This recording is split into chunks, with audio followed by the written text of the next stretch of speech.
La rencontre Maréchal Dumont. Qu'est-ce que ça va changer dans nos vies? Je t'entends, je te comprends, je me fais l'avocat du diable. Personne ne dit, pensez-vous que ça dénigre pas un peu le métier? Comment on change ça? Arrête de dire que tu vas le faire, puis fais-le.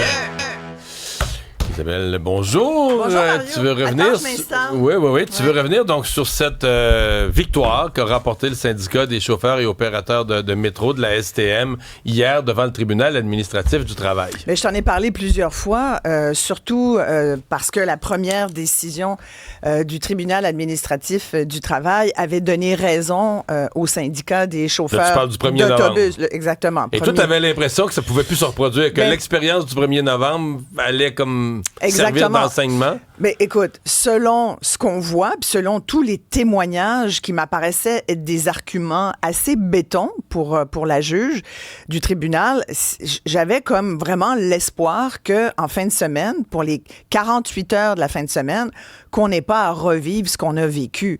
Et je pense que c'est le souhait de tous les usagers, mais plus largement de tous les gens qui vivent à Montréal, des résidents, des Montréalais, Montréalaises, mais aussi des gens qui viennent à Montréal. Montréal, la fin de semaine, c'est une ville vivante, organique, il se passe plein d'affaires.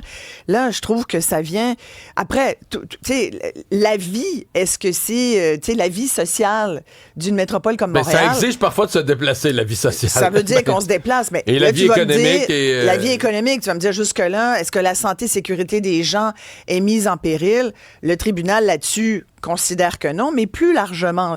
Je lisais ce qu'en dit, entre autres, le tribunal, puis ils se sont basés, la juge s'est basée sur, souvent, bon, il y a la jurisprudence, mais il y a aussi le Code du travail. Et ce que ça semble dire, c'est que le Code du travail, ben, il considère la dangerosité.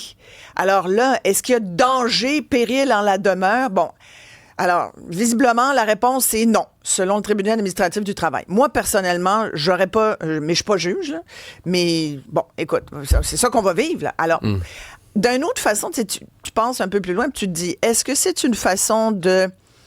Mais là, ça sous-entendrait que les juges ont des stratégies, puis que les tribunaux prennent des décisions pour influencer la société? Est-ce que, ben oui, d'une certaine façon, mais en même temps, stratégie politique, pas sûr, normalement, non. Est-ce que c'est pour faire pression pour un règlement à 48 heures? Exact. Parce que semble-t-il qu'ils seraient pas si loin, les chauffeurs. Exact. Et qu'ils restent aujourd'hui ou demain. Voilà. S'ils s'entendent, il n'y a plus de grève. Là. Exactement. Alors, probablement que c'est en filigrane ce que le tribunal espère qu'il arrive. Surtout que, comme tu dis, on n'arrête pas de nous dire, ben avec les chauffeurs, ça va bien, ça va bien. Ouais. Ben, tant mieux. Il Mais... faut que ça aille bien comme jusqu'à vendredi, là, puis que vendredi, on confirme et on rassure les Montréalais que la ville ne sera pas encore paralysée une autre fin de semaine. Écoute, juste avant le Boxing Day, tu vas me dire, ben les magasins, c'est pas très important. Ben non, tu sais, tu parlais de la vie économique. Prends la somme de tous les hôpitaux, CHSLD, tout ce qui est médical et santé, là, qui est le long des lignes de transport en commun. Ouais. Quel pourcentage des employés vient travailler en transport en commun? Ah, mais des hôpitaux, complètement. des CHSLD. On dit que dans les CHSLD, là, il manquait tellement d'employés le 1er novembre qu'il y a des endroits où on avait de la misère à faire manger les patients. Tout à fait. Puis la fin de semaine, il y a beaucoup de rendez-vous médicaux maintenant. Il y a une vie la fin de semaine, là, en 2025. Pas, les gens n'ont pas les deux pieds sur le pouf en attendant que le lundi arrive avec joie. Là, c'est pas ça la vie. Et c'est pour ça que, tu sais, quand on voit le sondage ce matin, là, Léger a posé la question aux Québécois, qu'est-ce que vous pensez des syndicats? Faut pas s'étonner qu'il y ait beaucoup de Québécois qui disent « Hey, là, ça suffit. » Là. C'est sûr que trop de pouvoir, les syndicats, puis ils ont trop de pouvoir, puis ils l'exercent beaucoup trop au détriment des citoyens. Fait que je pense que ça arrive. C'est sûr que le sondage a été fait à ce moment-là. Fait que c'est sûr que c'est Mais quand même, je pense que depuis les dernières années, moi, je le dis souvent, là, il y a vraiment une espèce d'exercice à faire de la part des milieux syndicaux, une espèce de regardons, là, une espèce de lac à l'épaule, on va appeler ça comme ça, pour dire où est-ce qu'on en est rendu. Le Québec a toujours été, là, dans les sociétés occidentales, un lieu où les syndicats avaient beaucoup, beaucoup de pouvoir. Il y a toujours eu, bonhomme allant, autour de 40% de syndicalisation. Ça a baissé un peu. On est au Canada les plus syndiqués. De loin. De loin. Il y a aussi, je pense, ce qui se passe au Québec. Puis, tu sais, on pourrait parler de la productivité, puis là, c'est une longue conversation que j'ai de temps en temps à mon émission, puis c'est fort intéressant d'entendre les auditeurs là-dessus, parce que il y a aussi, tu sais, on parle beaucoup de productivité au Québec pour dire on travaille pas assez fort. Il y a déjà des premiers ministres qui négocient en ce moment, d'ailleurs, avec des syndicats, enfin, avec des fédérations de médecins qui nous ont déjà dit qu'on travaillait pas assez fort puis qu'on faisait pas assez d'enfants. En tout cas, on nommera pas, mais M. Bouchard avait mis quand même le doigt sur quelque chose. Encore aujourd'hui, il y a quand même, dans des milieux de travail, une espèce de mentalité de syndiqué. Genre, travaille pas trop fort, fais juste ta job, empiète pas sur celle de l'autre. On l'entend souvent chez des nouveaux. Oui. C'est un nouvel employé qui rentre dans... Je te racontais mon expérience chez Desjardins à l'époque. Dans le milieu municipal. Ouais. Alors, moi, j'ai entendu dans le milieu municipal, ou même des jeunes qui rentrent pour une job d'été, puis eux autres, t'arrives, puis là, ils veulent qu'on retienne... On a de la passion, de la fougue, on veut travailler. Oui. Puis qu'on retienne à la fin de l'été, qu'on dit, ce jeune-là, on va le rembaucher, il est vraiment travaillant. Là, c'est wow. Puis là, après le premier soir, il se fait dire... Il y a quelque chose que tu n'as pas compris, toi, ici. On n'en fait pas plus que ça. C'est un parc par jour. Exact. Faut qu'on s'en garde jusqu'à 4 heures. Il y a un examen de conscience clairement à faire de la part des syndicats. Puis regarde ce que les gens disent. Quand une majorité de la population te dit, là, c'est trop. Puis je pense que c'est aussi un sondage qui venait dénoncer les pratiques de la FAE, le syndicat de l'enseignement, là, parce que, tu sais, un syndicat qui est contre la laïcité puis qui prend de l'argent de ses membres pour lutter contre des politiques gouvernementales qui... Sans être sûr que les membres sont majoritaires à penser ça, plus, à vouloir contester la loi. Tout à fait. Puis là, c'est encore qui gère dans les syndicats. Est-ce que c'est les syndiqués ou c'est leurs petits CA qui finissent par se magasiner des fois des clauses juste pour eux, pour leur ancienneté?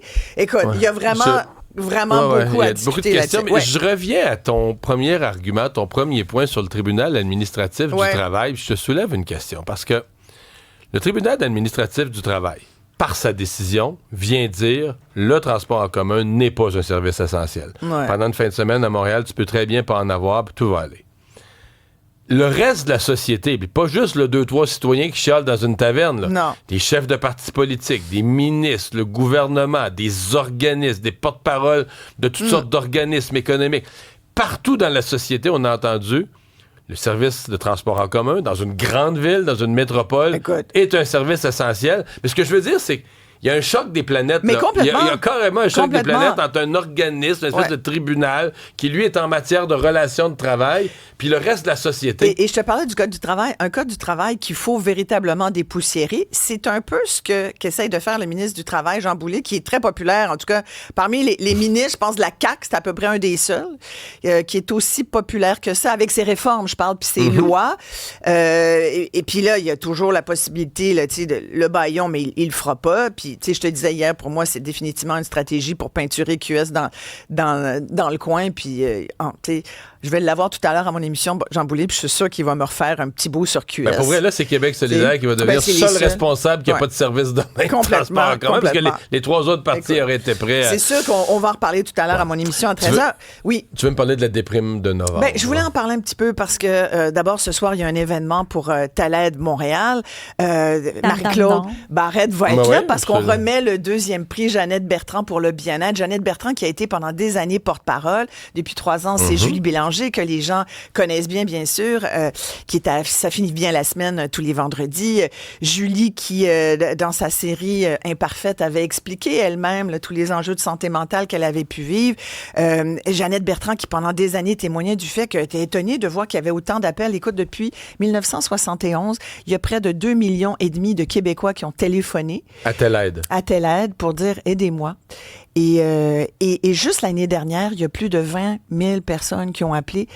Puis c'est la nuit qu'on appelle. Et jusqu'en mai dernier, le service de nuit, 24 heures sur 24, le service de nuit, ça avait été coupé parce que Telle Aide dépend, comme beaucoup d'organisations communautaires, sociales, sans but lucratif, tu sais, qui aident le monde. Tu sais, c'est comme quand je vous parle de pauvreté, d'aide alimentaire. Mon Dieu, qu'on rame dans le jello pour avoir du financement. Tu sais, ça devrait être l'inverse. Il devrait y avoir des généreux donateurs qui se garochent pour aider ces organismes-là parce que ce travail-là qui est fait par Telle Aide, entre autres, il y a personne d'autre qui le fait vraiment. 20 000 par année. Hey, c'est ça veut dire que c'est 50-60 à chaque nuit. Ça veut dire que dans des périodes comme plus déprimantes, genre novembre, là, ça veut dire qu'ils peuvent terrible. dans une nuit ou dans un 24 heures, ils peuvent recevoir une centaine d'appels de personnes quand même en grande détresse pour appeler telle aide. Puis il y a des années pires que d'autres, puis il y a des mois.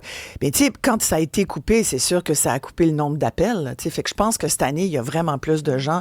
Quand on va faire le bilan l'année prochaine, on va voir qu'en 2025, il y a pas mal plus de monde qui a appelé parce que si tu fais, là, moi je l'ai fait le calcul, là, tu sais, depuis 71 là, à 2,5 millions, ça fait 100 000 par année. Là.